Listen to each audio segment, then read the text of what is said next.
గ్రామ పంచాయతీలో రిజర్వేషన్లు ఖరారు చేశారు. ఇక రిజర్వేషన్లు ఖరారు చేస్తూ కూడా ఒక జీవోను రిలీజ్ చేసింది. జీవో నెంబర్ 46ను రిలీజ్ చేసింది సర్కార్.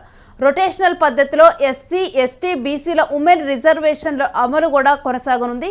50% లోపు రిజర్వేషన్లో ఎన్నికలకైతే సర్కార్ అయితే ముందుకు వెళ్లనుంది. సర్పంచ్ రిజర్వేషన్ ఖరారుకి 2011 జనగణన సిపెక్ డేటాను వినియోగించారు. 100% ఎస్టీ గ్రామాల్లో అన్ని వార్డులు సర్పంచ్ స్థానాలు ఎస్టీలకే రిజర్వ్ చేశారు. ఇక ఎస్సీ, ఎస్టీ, బీసీలకు వార్డుల వారీగా కూడా రిజర్వేషన్లను ఫిక్స్ చేశారు. వార్డుల రిజర్వేషన్లు ఖరారు చేయనుంది. ఇక ఎంపీడీఓ, ఆర్డీఓ ఆధ్వర్యంలో కూడా సర్పంచ్ రిజర్వేషన్ల ఖరారు ప్రక్రియ అనేది కూడా కొనసాగనుంది. ఇక గ్రామ పంచాయతీలో రిజర్వేషన్ల అంశం మీద అయితే ఇక జీవోనైతే విడుదలైంది. 50% లోపు కూడా రిజర్వేషన్లోనే ఇప్పుడు ఎన్నికలు జరగనున్నాయి. ఈ మేరకు కూడా సర్కార్ 50% రిజర్వేషన్లు కూడా కన్ఫర్మ్ చేయడం జరిగింది. సర్పంచ్ రిజర్వేషన్ ఖరారుకైతే 2011 జనగణను సిపెక్ డేటాను కూడా పరిగణలోకి తీసుకొని దాని ద్వారా ఈ రిజర్వేషన్లు కన్ఫర్మ్ చేశారు. ఏ గ్రామాల్లోనైతే 100% కూడా ఎస్టీలే ఉన్నారో ఆ గ్రామాల్లో వార్డులు సర్పంచుల స్థానాలు మొత్తం కూడా ఎస్టీలకే రిజర్వ్ చేశారు. ఇక ఎస్సీ, ఎస్టీ, బీసీలకు కూడా వార్డుల వారీగా రిజర్వేషన్లు ఫిక్స్ చేశారు. ఇక ఎంపీడీఓ లెవెల్లో కూడా ఈ వార్డుల రిజర్వేషన్ ఖరారు అవ్వటమే ఇక తరువాయి ఆర్డీఓ ఆధ్వర్యంలో కూడా సర్పంచ్ రిజర్వేషన్ ప్రక్రియ అనేది కూడా పూర్తి కానుంది. దీనికి సంబంధించిన డీటెయిల్స్ మా ప్రతినిధి సతీష్ అందిస్తారు. సతీష్, ఈ రిజర్వేషన్ల ప్రక్రియ గురించిన డీటెయిల్స్ ఏంటి?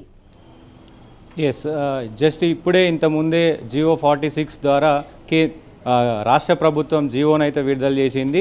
సర్పంచ్ ఎన్నికలకు గ్రీన్ సిగ్నల్ ఇచ్చిందని చెప్పుకోవచ్చు. ఈ నేపథ్యంలోనే 50% ఏదైతే 50% దాటకుండా సర్పంచ్ ఎలక్షన్ రిజర్వేషన్ చేసుకుంటూ వార్డు మెంబర్లకు కావచ్చు, సర్పంచ్లకు కావచ్చు 50% రిజర్వేషన్ దాటకుండా ఎన్నికలు నిర్వహించవలసిందిగా ప్రభుత్వం అఫీషియల్ జీవోనైతే రిలీజ్ చేసింది.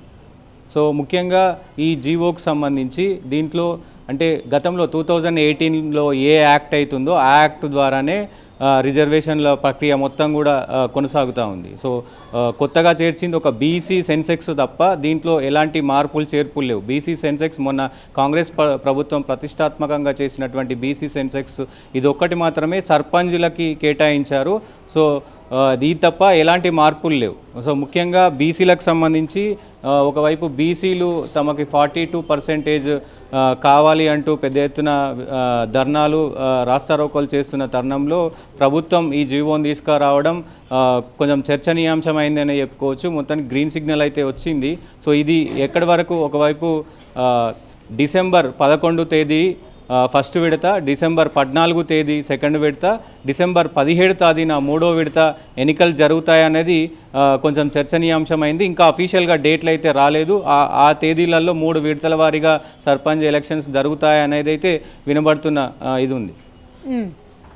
అయితే మొత్తం కూడా ఈ రిజర్వేషన్ల ప్రక్రియ మొత్తం కూడా ఎప్పుడు పూర్తి కానుంది? రిజర్వేషన్లు అంటే రిజర్వేషన్లకు సంబంధించి ఏదైతే వార్డు నెంబర్లకు సంబంధించి 2011 అంటే ఎస్సీ, ఎస్టీలకు సంబంధించి 2011లో ఏదైతే సర్వే ఉందో దాని ప్రకారం ఎస్సీ, ఎస్టీ రిజర్వేషన్లు ఇస్తూ ఉన్నారు. బీసీలకు సంబంధించి 2024లో చేసినటువంటి సర్వే ద్వారా ఈ రిజర్వేషన్లు ఇస్తూ ఉన్నారు. ఇటు సర్పంచ్లోకి వస్తే సేమ్ అలాగే ఎస్సీ, ఎస్టీకి సంబంధించి కూడా 2011లో ఏదైతే జనాధారిత ఉందో ఆ సెక్షన్లు మాత్రమే వర్తిస్తూ ఉన్నాయి.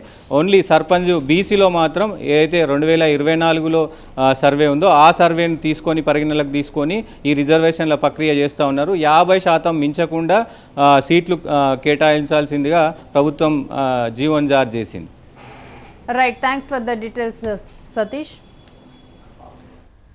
ఇక 50% రిజర్వేషన్లు అనేవి కూడా మించకుండా కూడా ఇప్పుడు జీవో అనేది కూడా ఇప్పుడు రిలీజ్ చేయడం జరిగింది. ఇక సర్పంచ్ ప్రక్రియకి ఆర్డీఓ ఆధ్వర్యంలో కూడా సర్పంచ్ రిజర్వేషన్ ప్రక్రియ మొత్తం కూడా పూర్తి కానుంది త్వరలోనే.